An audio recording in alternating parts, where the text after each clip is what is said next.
Siyabingelela namabazalwane egameni lenkosi yethu Jesu.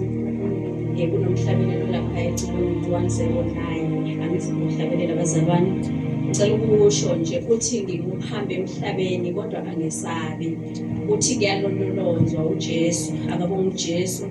Kukhona lapha khona uthi ngisahamba ngiyabheka kuJesu.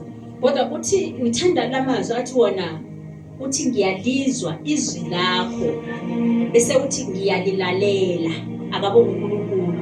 Inhliziyo yami ilapho kulawo magama nje uthi ngiyalazi lona futhi ukulilalela izwi kaNkulunkulu akabonga uJesu. Inhliziyweni yami kuye kube khona lokho ukuthi ukukholwa kuyokulalela izwi likaNkulunkulu nokulenza akabonga uNkulunkulu. Enhliziyweni yami ngisabuka nje bazalwane inhliziyo yami yabheka ukuthi ngihambe ngigqilazwa ngisisho futhi ukuthi ngiyalilalela izwi likaNkulunkulu ngisindisiwe ngigqilazwa nje umoya wokusaba ngigqilazwa bazalwane umoya bazalwane ukuthi nje okukhathazeka. Manje enhliziyweni yami ngiyambuka uJesu malithi izwi likaNkulunkulu ningakhathazeki.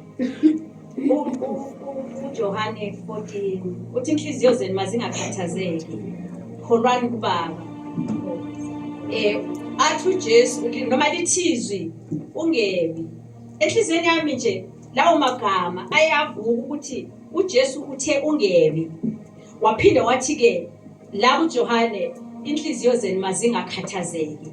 Lamagama nje omabili amila ayafana akabonga uJesu. Kodwa isikhathi eside ngisihambile bazalwane bengingawaboni ukuthi ayafana ukuthi mayethe uJesu ungakhathazeki mawukhathazeka isono akabonga uNkulunkulu ngoba mayethi ungebi maweba isono akabonga uNkulunkulu. Isono singukweqa umthetho. Inkosi yomsinibusise inhliziyo yami yambeka abazalwane uJesu ukuthi uyangifundisa endleleni esangifundisa nje ngakho ukukhathazeka nokuthi nje bazalwane ngizithwalele ngoba masukhathazeka vele uyasuka ekutheni nakuthwalela uJesu usuzithwalela wena ungakhathazeki ngokuthi uzodlana ngoba lithi inkathazo yosukuyalele lona. Kodwa thina abantu sihamba singanako ukukhathazeka ukuthi hey angisebenzi hey imali sheshe yaphela inyanga ingakapheli siyoqhubeka kanjani inyanga ukukhathazeka ukuzithwalela. Manje malithi izilenkosi inkathazo yosukuyanele lona usiyaliphika akabonga uJesu wena usiyazithwalela. Inkosi yomsinibusise sithi sikhuluma nomzalwane endleleni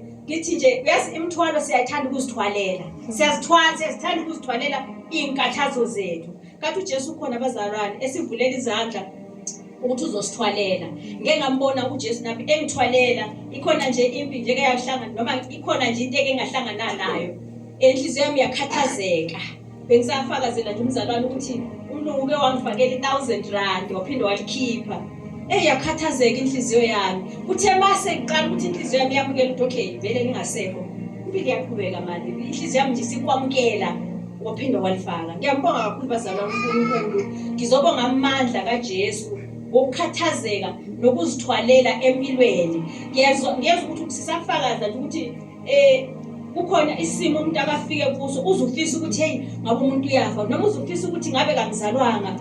Kodwa nje ukufa khona vele akuyona nje into yokufiswa abazalwane ngoba inhliziyo yami ibheka ukuthi ngesikhathi uNkulunkulu engiphile lokuphila kulomnyaka ikhona iminyaka nami engangifisa khona ukufa. Kodwa ngiyambuka manje ukuthi ukube ngafa ngalesa sikhathi ngangeke ngimbone uNkulunkulu ngoba iziningi izinto uNkulunkulu engibone engambulela zona ungiphilisele nje ukuthi nje angisize endleleni. Manje ngizobonga ukukhona abazalwane ngizobonga amandla ngizobonga izithembiso uJesu asithembise zona. Uthi uJesu ngiyakubamba noma izinyoka noma nyanyathelo ofezela benganilimazi.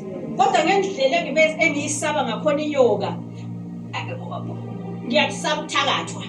Kodwa lithi iBhayibheli niyophuza noma uphozena awuzikulimazi.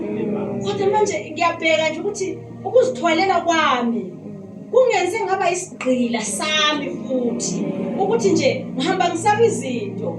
Lithi izwi lenkosi uthi uJesu ngize ukuzophonsa umlilo emhlabeni ngifisa ukuthi ngabe sewokhelwe lo mlilo. Kodwa lo mlilo bazalwane wokhelwe asikhona ukuvumela ukuthi uvuthe emhlabeni ngenxa yokuthi sinezinto esizithwalela zona. Ngesikhathi uzithwalela wena uyawuvalela ufana nomuntu ofaka inkuni ezimanzi. Umlilo lo siyawucindezela thina ngokwelungelo lethu sihamba abazalwane nje noma siphuma nje la akumelanga sesabe. Usaba siwukweqa umthetho nje ungenelo bathi libomvu isono.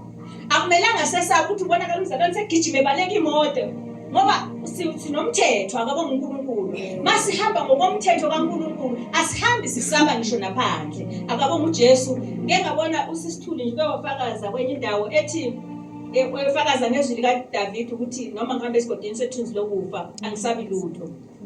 Wasekhuluma ngethunzi. Esikhathini esibazalwane mina ngisithola ngisigcila nje sokusaba leso sithunzi. Akabonga uNkulunkulu.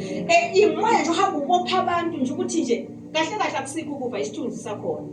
Kodwa sihamba sikwesabe. Manje ngiyabonga abazalwane uNkulunkulu nami ekseni ngibonga nje umusa nokwambulela nje imfihlakalo nje uNkulunkulu ukuthi zikhona izinto mhlawumbe abantu abangafakaza ngazo ezinkulu neziphathekayo nabanazo. Kodwa mina ngizobonga lokho ukuthi bengihamba ngigqilaziwe futhi ngigqilazwe yimi. Ngihamba nginokwesaba, ngihamba ithemba lami lingaphelele kuNkulunkulu, ngihamba ngizithwalele izinto, ngihamba nginokukhathazeka.